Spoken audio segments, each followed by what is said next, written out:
SIR নিয়ে তৃণমূলের মাথা ব্যথার কারণ কি? এবার পাওয়ার পয়েন্ট প্রেজেন্টেশন দিয়ে একেবারে হাতে কলমে বুঝিয়ে দিলেন শুভেন্দু অধিকারী। মৃত ভোটার ও অনুপ্রবেশকারীকে লক্ষ্য করে শুভেন্দুর আক্রমণ। তৃণমূলের মাথা ব্যথা স্পষ্ট, 1 কোটি নাম বাদ যাবে। এসআইআর নিয়ে শুভেন্দুর চাঞ্চল্যকর দাবি। Multiple duplicate voter O double ভোটের অভিযোগে তৃণমূলকে নিশানা। সীমান্ত দিয়ে পালিয়ে যাচ্ছে বাংলাদেশি অনুপ্রবেশকারী, তাই এবার ভিডিও দেখালেন শুভেন্দু। ভোটার তালিকা সংশোধন নিয়ে তৃণমূল বিজেপি দ্বন্দ্ব চরমে। শুভেন্দু অধিকারীর প্রেজেন্টেশন ভাইরাল। দেখুন ঠিক কি ঘটল। পশ্চিমবঙ্গে এসআইআর ইস্যু নিয়ে রাজ্য রাজনীতিতে উত্তাপ কমছেই না। প্রথম থেকেই তৃণমূল দল এই ইস্যুতে সরব। তারা নির্বাচন কমিশন এবং কেন্দ্রীয় বিজেপিকে নিশানা করে বলছে যে এসআইআর আতঙ্কে মানুষের মধ্যে উদ্বেগ এবং মৃত্যুর ঘটনা ঘটছে। এই পরিস্থিতিতে বিরোধী দলনেতা শুভেন্দু অধিকারী পাল্টা তোপ ছুড়েছেন তৃণমূলের দিকে। শুভেন্দু অধিকারী সাংবাদিক বৈঠকে পাওয়ার পয়েন্ট প্রেজেন্টেশনের মাধ্যমে 4টি মূল বিষয় তুলে ধরেন। তিনি অভিযোগ করেন, মৃত এবং অবৈধ ভোটারদের ব্যবহার করে তৃণমূল নিজেদের ভোট ব্যাংক বাঁচিয়ে রাখতে চাইছে। মাল্টিপল ডুপ্লিকেট ভোটার, মৃত ভোটার, একই বুথে ডাবল ভোট এবং অনুপ্রবেশকারীদের ভোট, এমনকি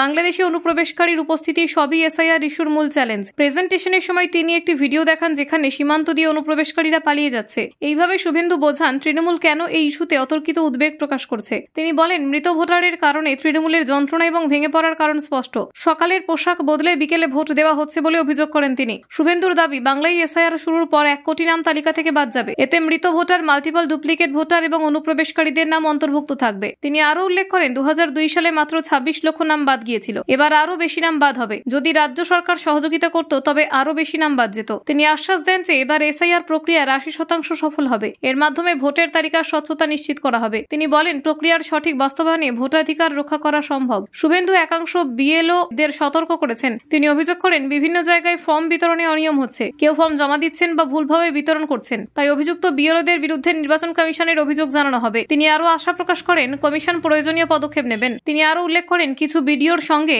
আইপ্যাকের টিম প্রতিদিন দুপুরে বৈঠক করছে। এই বৈঠকের মাধ্যমে ফর্ম বিতরণ এবং অন্যান্য কার্যক্রম মনিটর করা হচ্ছে। এর উদ্দেশ্য হলো এসআইআর প্রক্রিয়ার স্বচ্ছতা বজায় রাখা। শুভেন্দু অধিকারী বিহারের উদাহরণ দেন। তিনি বলেন, অনেক রাষ্ট্রবাদী মুসলিম এনডিএকে সমর্থন করেছেন। বাংলাতেও তারা ভারতীয় মুসলিমদের কাছে আবেদন জানিয়েছেন। গরিষ্ঠ সংখ্যক মুসলিমরা বিজেপিকে ভোট না দিলেও এসআইআর নিয়ে কোনো চিন্তা রাখার প্রয়োজন নেই বলে আশ্বাস দেন তিনি। চাকরিহারা শিক্ষক সুমন বিশ্বাস ও শুভেন্দুর সঙ্গে দেখা করতে এসেছিলেন। তিনি অভিযোগ করেন, এসএসসি একাদশ এবং দ্বাদশ শ্রেণীর শিক্ষক নিয়োগ প্রক্রিয়ায় ফ্রেশারদের ডাক দেওয়া হয়নি। এতে নতুন শিক্ষকদের সমস্যা সৃষ্টি হয়েছে। শুভেন্দু জানান, মমতা বন্দ্যোপাধ্যায় ফ্রেশারদের চাকরি দেবেন না, এটা স্পষ্ট। যারা ফর্ম ফিল আপের জন্য টাকা দিয়েছেন তাদের ফেরত দেওয়ার দাবি তুলেছেন তিনি। শিক্ষকদের অধিকার রক্ষা এবং প্রক্রিয়ার স্বচ্ছতার জন্য তিনি কড়া অবস্থান নিয়েছেন। তিনি আরও অভিযোগ করেন, কিছু বুথে ভোটার তালিকা সম্পূর্ণ ভুল রয়েছে। মৃত বা অনুপ্রবেশকারী ভোটারের কারণে আসল ভোটারের অধিকার ক্ষুণ্ণ হচ্ছে। এই বিষয়ে প্রশাসনের কাছে তৎপরতা দাবি করেছেন শুভেন্দুর মতে এসআইআর শুধুমাত্র ভোটার তালিকা নয়, এটি রাজ্যের গণতান্ত্রিক প্রক্রিয়ার স্বচ্ছতা নিশ্চিত করার মাধ্যম। তাই রাজনৈতিক এবং প্রশাসনিক স্তরে সকলকে দায়িত্বশীল হতে হবে। Bureau report, news prime Times.